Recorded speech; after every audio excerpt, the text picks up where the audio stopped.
Ассалаумағалейкум TikTok көрермендер. Кешегі машиналарымыз келе жатырмыз. Camry және Nissan. Мынандай табиғатта келе жатырмыз. Аллаға шүкір.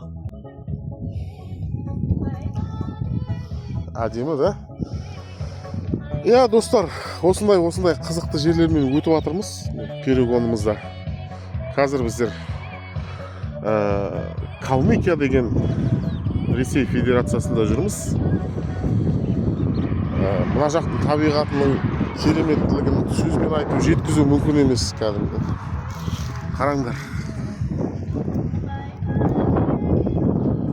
Үрбейбе болып тұр ғой, былай айтқанда.